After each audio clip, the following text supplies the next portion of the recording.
When the sun sets, the undead awaken. To slake their hunger, they feed upon the herd of unaware mortals.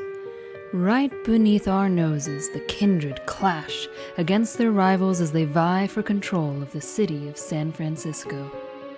Are you strong enough to cheat Final Death and see another night? Vampire the Masquerade Rivals expandable card game from Renegade Game Studios.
Hey, family. Welcome to Vampire Wednesday.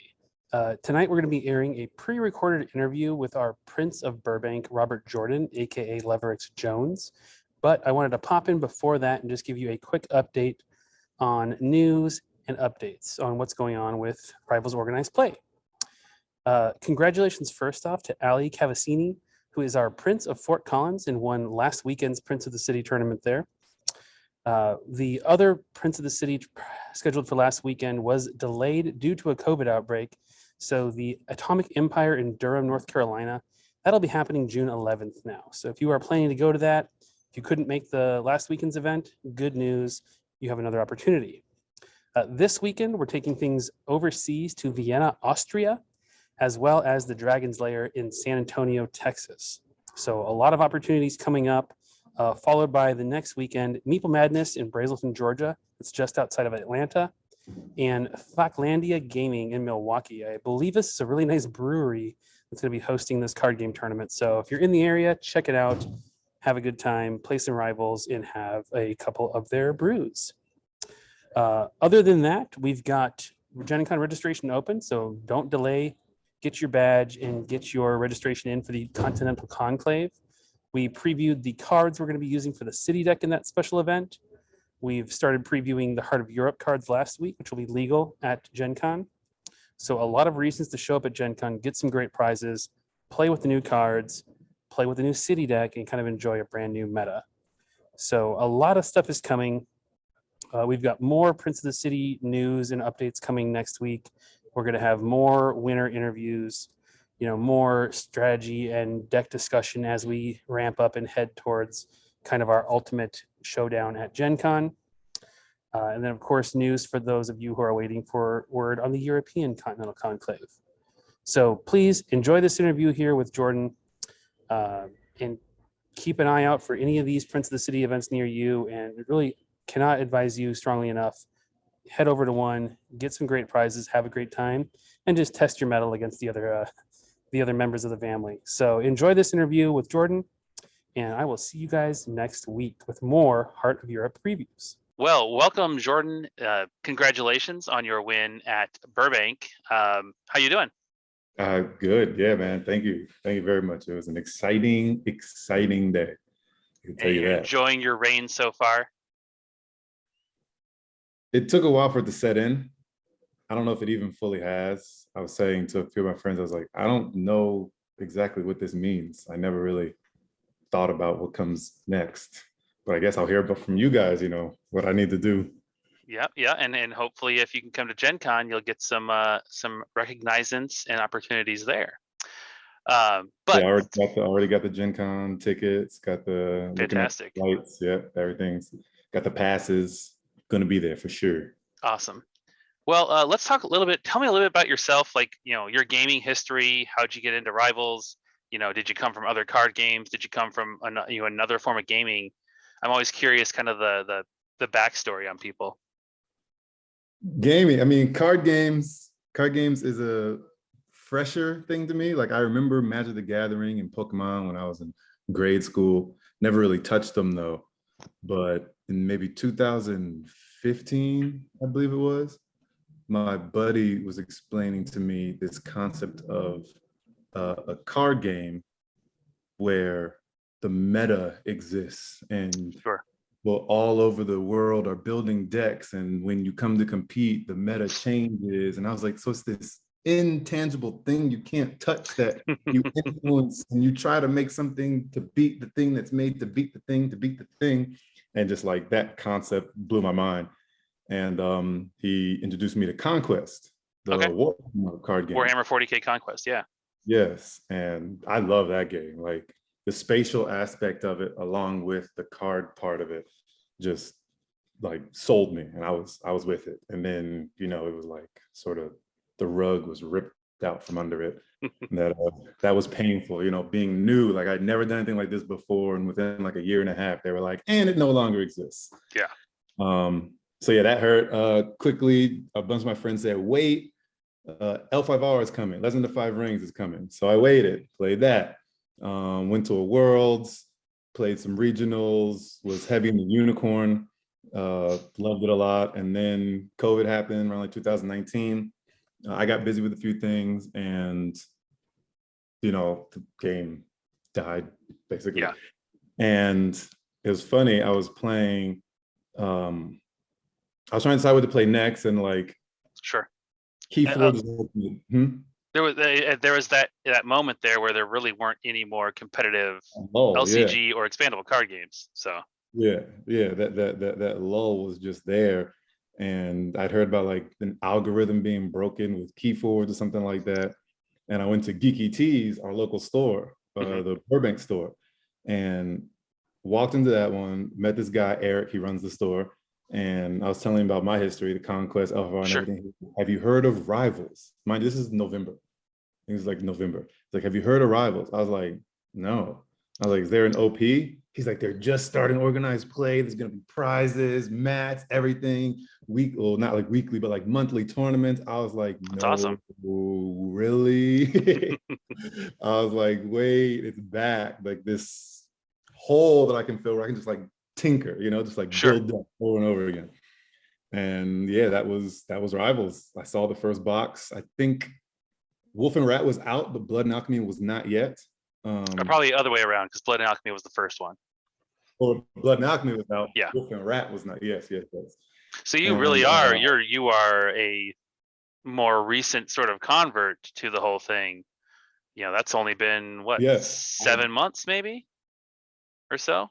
Yeah, no season 0. I heard about earlier tournaments that were happening. People were talking about Kickstarters, acrylic blood and prestige tokens, all this kind of stuff. And I'm like, oh man, how do I get my hands on that? Got some catching up to do, Jordan.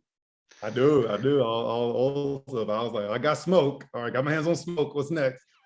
And yeah, from then just jumped right in and started making early decks. My first deck was a Sonya with Drain Them Slowly, because I was so sure that was like the way to win. I was like, this is it. This deck is gonna win the game. This is it. And no, it was not it. I was gonna say, how did that go once it contact with the enemy was achieved?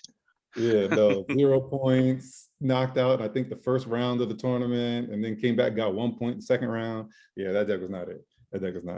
But no, yeah, from then have just been just like the game's in my mind all the time. So I'm always like, okay, what's this? What happens if I do that? What happens if I do that? Sure.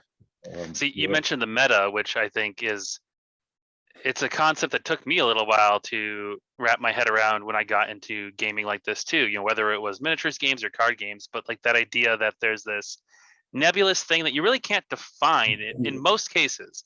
Very occasionally a game will crystallize or a meta will crystallize to the point where you can say like, this is the meta. But most of the time it's something over here, it's something over there. The people in Europe have a completely different one. And then when you get an event that's big enough, like even Prince of the City here, where I know Burbank had people from all over California, people from Oregon come in, and those kind of clash, and you get that like constructive interference of the different waves hitting, where it just something that could be maybe not good in other situations just wins a tournament because everybody else is getting in each other's way, and I think that's so cool. Um, Love it. I and love it has a it. lot of potential for that in rivals, especially with that uniqueness rule. So, as I understand it, you are online Leverix Jones. Where does that come from, by the way? What is the what is the background behind that?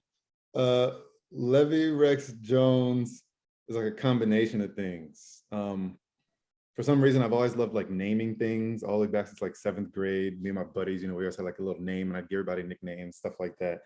And mine was Rex, just Latin for king. I'd Sure. taken Latin when I was a kid. Everybody was taking French and Spanish. I was in Latin, and like I just loved Rex means king. I was like, Yeah. oh, that's cool. Later, when I was out here, I'm 6'6", 210 pounds. I have a buddy of mine who's like 6'7", 350, 400. Jesus. We were both massive, are both massive. And I just joked. I was like, you're Behemoth and I'm Leviathan, like the largest beast of the earth, the largest beast of the waters. And so he was always Bam and I was Levy. And so I just took Bam, and he played with that. And one time I just took Levy or Leviathan, Rex, and then Jones just literally came out of nowhere because it's similar to Jordan. So I Sure. just threw them all together, and you have Levy Rex Jones, and it just stuck. Well, I think people see that name on the Discord a lot, in the deck discussion and things like that, because as I understand it, you really enjoy making decks, testing decks. Like I know when Edward and Brandon came out to Roseville and I met them, I knew Edward from L5R, my previous job, but meeting them, they both said like, oh, there's this guy in LA. He helps us make all our decks. Like he's kind of our, deck whisperer guru, and that's you. So you talked about how you like to tinker and everything. Like, what's your process? Where do you get the inspiration? Can you talk a little bit about that? Oh man, inspiration process. It. Whew. Like, do you see a certain card and you're like, I want to build a deck around this card? Or is it that, like, there's so many things that happen, right? Like I can look at a card and be like, I just want to make this make sense. It won't be like an S tier deck, but I just want to make it make sense. A lot of my stuff comes from like concepts. I'm like, okay, I want to work on off-rival KOs. Like, what can I do to just make off-rival KOs where like I knock somebody out, whether it's through tabling, prestige drain, and somebody else gets 3 points, but I still win. So let me just make a deck that can do that. Sure. Or it's like, there are all these reaction cards that do hits back. We're already used to hitting people in our own action, but what happens if we can find a way to put like all these additional ways to hit back outside of your regular, 2 actions, generally 12 actions a game? What can you do with that? So everything for me is conceptual. One thing that you and Hyra influenced was when you guys introduced La Sombra. You said, oh, La Sombra are like big vampires with a lot of blood. Hakata will be smaller. And then when you said, I remember watching the stream, when you said that you guys like these big vampires, suddenly in my head, I was like, so what does that look like? Like if I'm playing with all bigs, what does that look like? So like before La Sombra were even like spoiled, I had like a Flint, Tamaska, the lowest blood was Pong. Everybody else was like 5s, and I had a bunch of 6s in there just to play with what was available. Because it wasn't about that deck was going to win, but it was like the concept of just big vampires. What does that look like? How does that feel? And then it like teaches you concepts when you're sitting with 4 people. You can start to see the whole undercurrent of everything that's going on the table. Like, because I'm this, that made him do that, her do that, her do that, him do that, him do. You see what I'm saying? Sure. All different types of things, but it's all off the concept. And it's funny I bring that up because that's what led to Grass's Golder, which I used at Burbank this last weekend. And is the concept, I mean, I'm looking at it online here. Somebody asked if you could make a championship deck without a biting comment. Oh, well, that somebody hit me up. That was random because everyone's talking about all the good cards. Because a lot of cards that you guys are looking at for like potential nerfs and stuff just to keep the game balanced, which I can tell you the community appreciates. We love like how fast you guys are. Somebody was like, make a deck without a biting comment. Or do you even have a deck without a biting comment? Like, and a deck that like does something, because you could just literally throw 40 cards together and just not Yes, put binding yes. comment in, you know what I mean? But And make a competitive deck without a binding comment. yeah, and I remembered I can't remember who said it to me. Somebody said it to me on the chat. And yeah, he said, make that binding comment. I was like, I don't know if that's possible. That's crazy.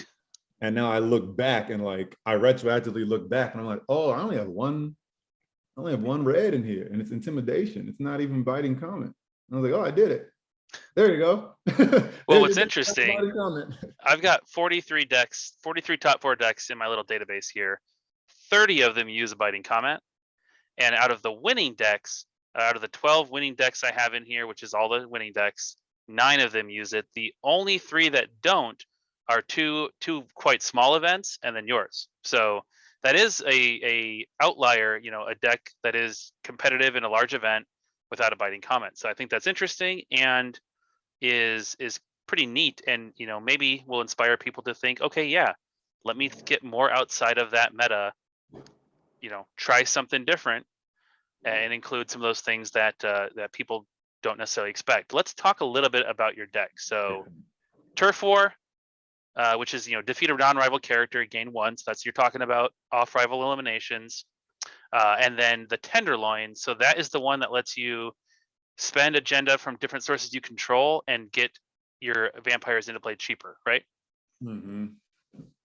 And then you had what? Let's see, 3 6s, 3 and 4 5s.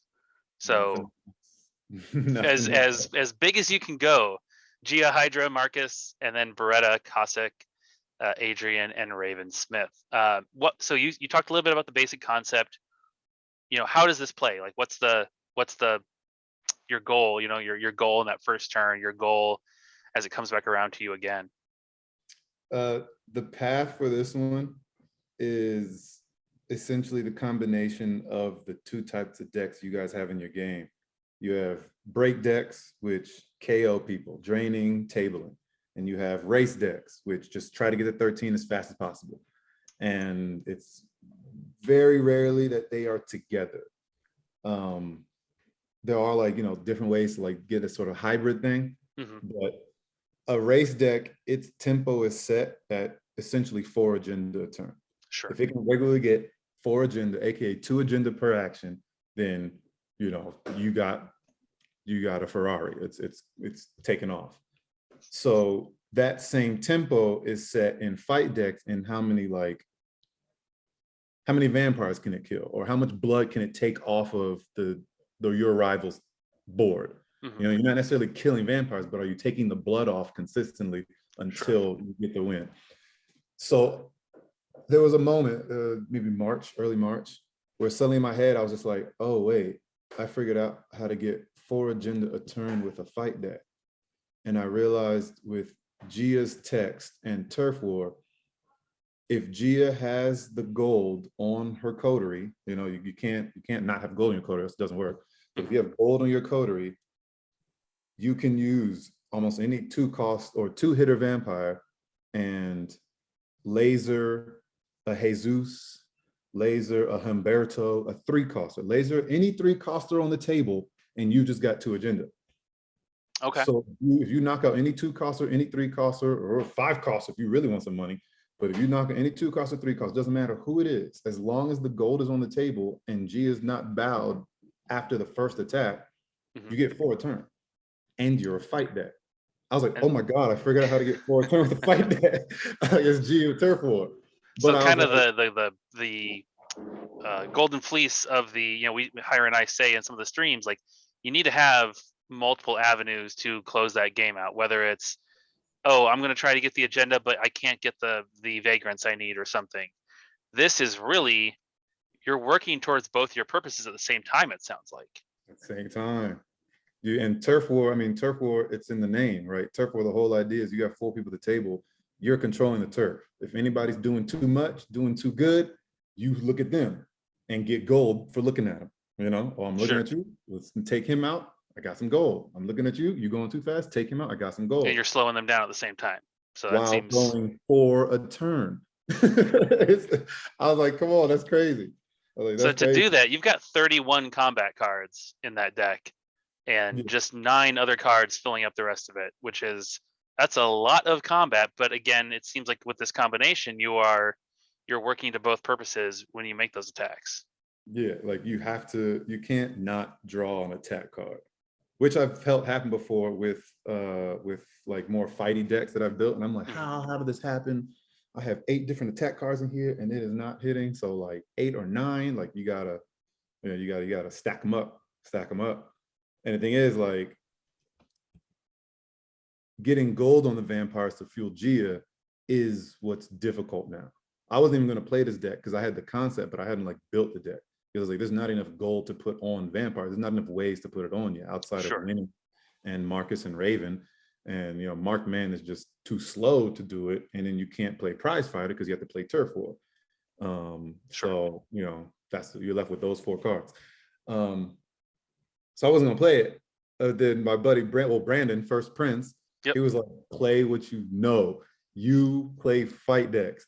Literally the night before. So I was like, all right. So I put it together, finished it that morning, and yeah, you asked what was my plan turn 1. It was just literally look at the table. If I can't see who I can kill. Coterie, yeah, exactly. If I can't get somebody from a coterie, I'll take something from the streets. But I'm looking at the coteries to see, understanding of the meta, knowing, oh, that guy's gonna be going fast. Let me stop him now. That kind of thing. Is there concern, or I assume you have to put some thought into you're targeting not only like who can I kill, but who can I kill without putting them in vulnerable, who can I kill without putting them in a situation where their rival can win the game by eliminating them? You don't it want seems like a pretty delicate balance. That's what makes it beautiful about I can kill a 3. Like if I kill a 5, they might be out for too long. That's minimum 2 turns that they're out. But if I kill a 3, by the time it's your turn, discard a card. If you want them back, discard a card. Now you're losing a resource, but you're still alive, and you're not like getting wrecked. So that's kind of the sweet spot.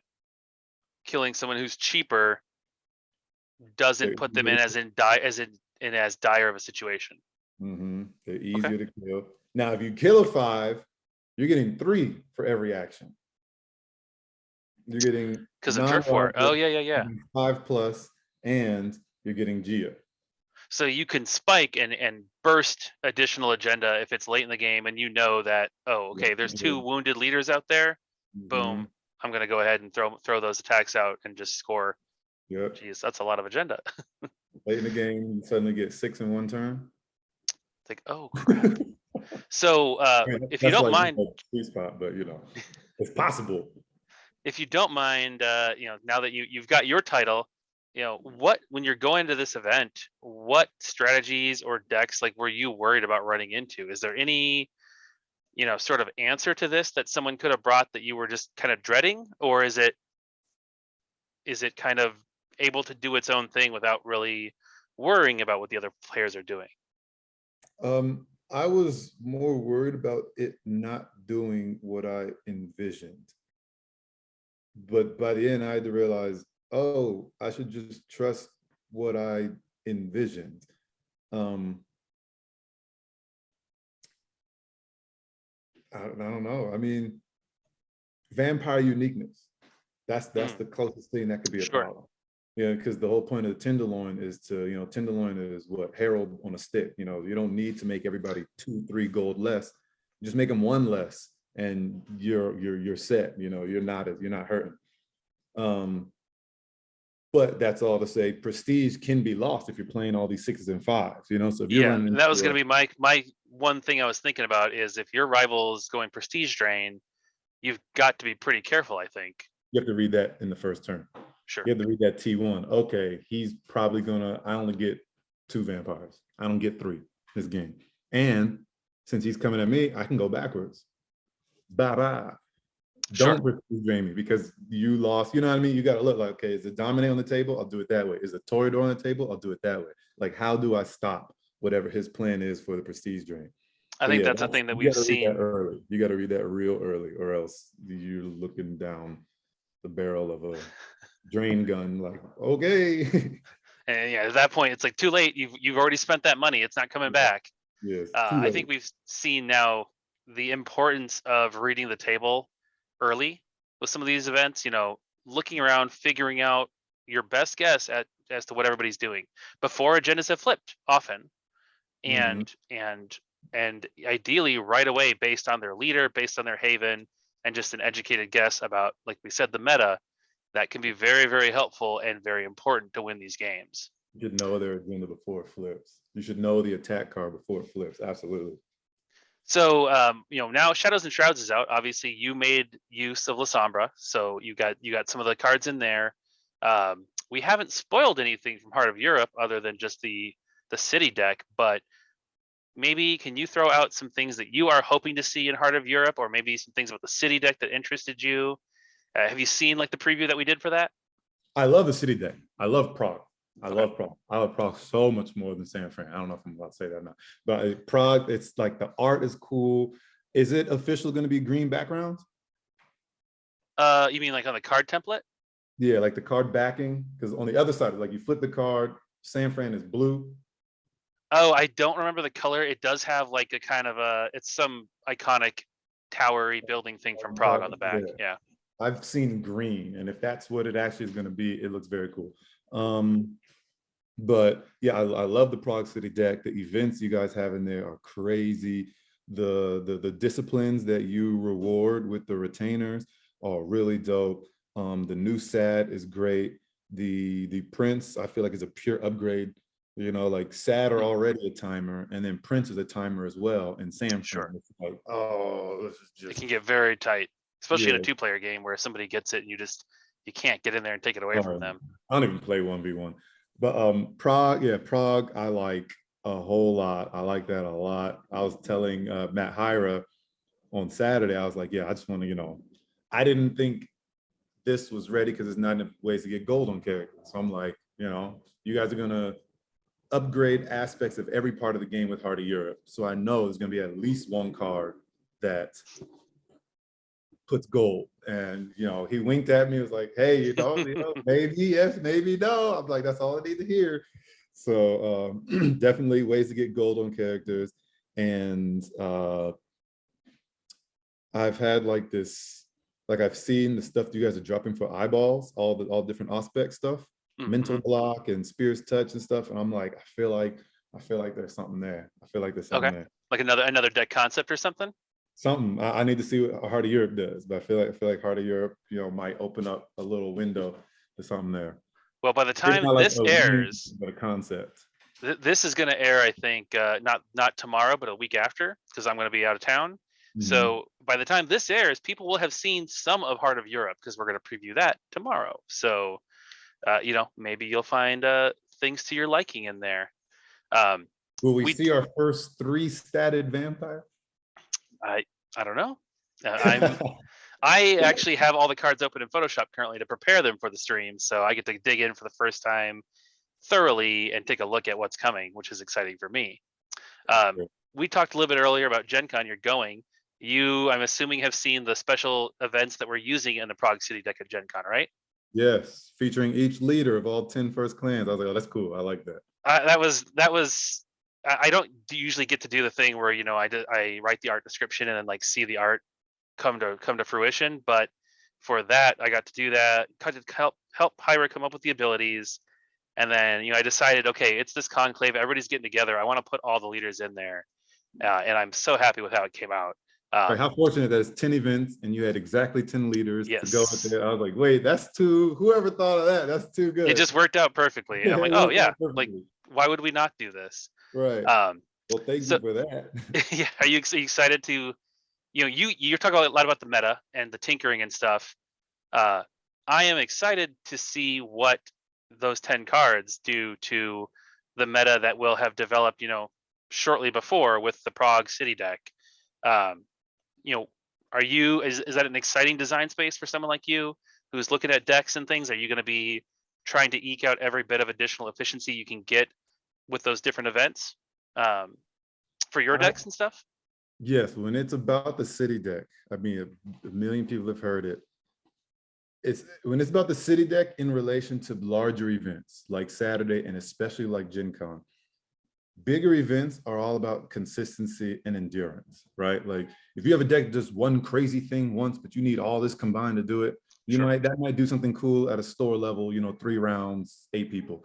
But that stuff just gets weeded out from the consistency of the deck and the endurance of the player.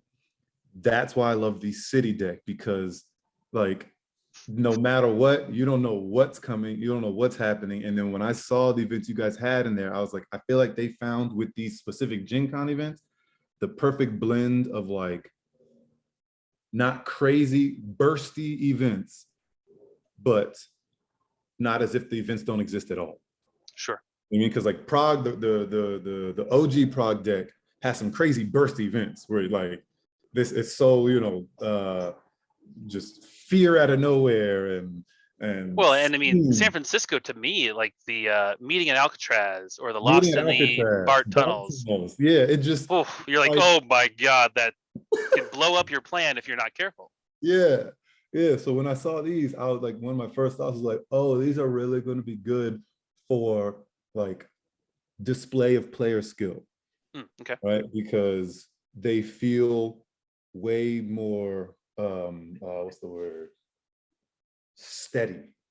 Okay. So like when I looked at them all, I was like, okay, I really like these events because they feel steady. They are random like the deck is, but none of them are like, well, that just benefits one deck specifically, sure, or that just destroys one specific agenda no matter what. Like it doesn't do that, Like you have BART tunnels, but you're playing a strength and numbers deck. You're just like it's like that's literally anti-strength and numbers deck. You know what I'm saying? Things like that. I didn't see that as heavily in that. So that's why I'm like, okay, Gen Con. I think Gen Con this year is gonna be it's gonna be some great games. Yeah, I'm really excited. It was very fun seeing Rivals played, on a bigger stage at Gen Con. And we're seeing it, in some ways with the Prince events, but another big tournament, much bigger card pool than last year. Just a ton more options and a ton more players who are a lot more experienced too. I think it's going to be just a whole nother ball game. Do you have any advice that you would give to players, looking at attending Gen Con, looking at attending at a Prince event? Like we've done a couple streams giving people tips and things, but as someone who's now, built some decks, been to a big event, a couple big events, and won one, what would you tell a new player who's nervous or thinking about it? Like, what's your advice? It's funny you asked that. I was literally thinking about that today because I was like, I'm gonna take this back to my store next Monday. So I'll just say it to everyone. The endurance is gonna be the biggest thing. Like if you're playing 1 game a day, you might have to increase that to like 3.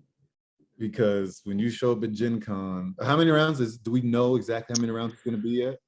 It'll be probably 4 or 5, just depending on player count. On day 1. Yeah. And then day 2 is 2 because it's top 16. So yeah, 4 down to 4. Yeah. So like player mistakes is what loses games, not like deck problems. Sure. So you want your deck to be as consistent as possible because your endurance is going to decrease. So you want to almost be on autopilot, like, you know what I mean? Things like that. So I was actually going to talk to my people about that endurance factor and also the consistency. Like you got combo wombo stuff in your deck, maybe just don't. You know what I'm saying? Like that's one of those things that I think that was unintuitive for me when I first started playing card games. And I've mentioned it before, but like everybody running just 40 cards, my first temptation is like put all the cool stuff in there, but that's not consistent. And so you got to go the other way. And I do think, I've played world championships and big tournaments at Gen Con and things. People underestimate hydration, nutrition, like very basic stuff. If you're playing a game for hours and hours and hours, it takes something out of you. You may be sitting there the whole time, but you get to the final round and it's make or break. You need to be able to perform at a high level still and not have, stayed up till 3 a.m. the night before because it's Gen Con and going crazy. And that's a trap that I've seen plenty of people fall into. Yep. That is very true. That's another thing. Night before, don't change your deck. Don't do it. People do it all the time. I'm like, no, don't do it. Don't do it. Like you trusted it. There's a reason you showed up today. Just show up today. Bring the tools that you know and that you trust. Mhm. Well, that's awesome. I appreciate your insights and your your thoughts on deck building and the meta and playing and everything. I've got one more question for you though, and I think I might know the answer just based on some of the pictures and things I saw in the wake of your victory. But if you were a vampire, what clan would you be as in the Vampire the Masquerade? Oh, now you said from the pictures. I mean, yeah, I guess that's easy. From the pictures, I gotta go Banu Hakim. Those are my dudes. So I what found about that is not one of the clans that is currently in the game. Therefore, my knowledge of them is lower than it is for the clans that have been in the game. Tell me what about Banu Hakim really speaks to you. I'm new to the world of darkness. Rivals introduced me, and through deck building, I fell in love with Banu Hakim, which is weird. Yeah, especially because you They're haven't not built with out any yet. of their cards. They're not out yet. All we know is just their 3 disciplines. And one of my earliest decks that I had fun with, I called Sighted Lightning. Aurora as the leader, Sighted because she has the 2 eyeballs, aspects, double aspects. And then I just put all these Celerity players in there. Bruja, basically, some Toreador. So the eyeballs and the lightning.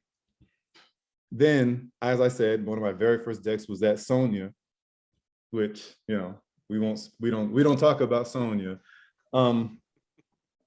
And so when I looked at Banu Hakim before I even knew the game, I saw the Celerity and Obfuscate, and then the combination with the Blood Sorcery, which gives them immediate combination with Blood Sorcery Rituals from Tremere. Sure.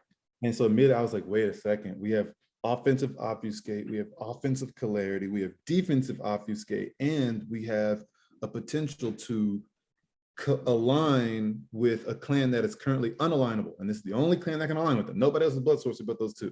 And I was like, I feel like I'm gonna fall in love with those Banu Hakim dudes. That was purely because of the disciplines and just what I was looking for in the future. Then I started reading about them, and it's like they're the only ones that do like Diablerie mainly, and they're like the judges, very Assassin's Creed, Middle East influence type, like archetype of characters, Assassin's Creed, all that kind of stuff. And then so when I saw that and like the educate and the judge and like the keeping everything straight, and like when people play with me, they know I'm always like, no, City. People know I do the same thing every time. Yep, City. the reminders and the kind of just maintaining the board state for everybody.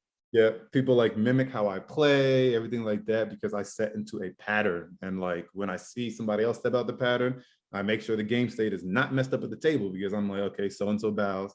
You forgot the City deck. You can't, different part, all that kind of stuff. And so like I have even noticed that like my character is similar to just what I've learned about. So since then, like friends have shown me the V5 Camarilla book. I read about them. Sure. Some YouTube videos I've like dug into, like understanding. That's the thing with like World of Darkness. The lore well is infinite. Yes. And games, you can go as deep as you want. Yeah. So Banu Hakim, without a doubt. I had to dress as one, just basic like modern ninja, all black hood. It was It was fun. Nice. It was fun. Well, fantastic. Jordan, thank you so much for taking the time to chat with me. Holland, I looking forward to meet you in person at Gen Con. I hope you make it to another Prince event or 2. Come to LA. We'll be in San Diego. San Diego's coming up. I'm going to be in California next weekend, but I will not be doing Rivals things. Oh, okay. Nice. But great to chat with you, and thanks for coming on. So anybody, if you're posting in that deck discussion room on Discord and you see LeverX Jones pipe in, know that he's got some bona fides. So listen to his advice, maybe. No pressure. All right, man. All right, you take care and have a great night. You too. Thank you.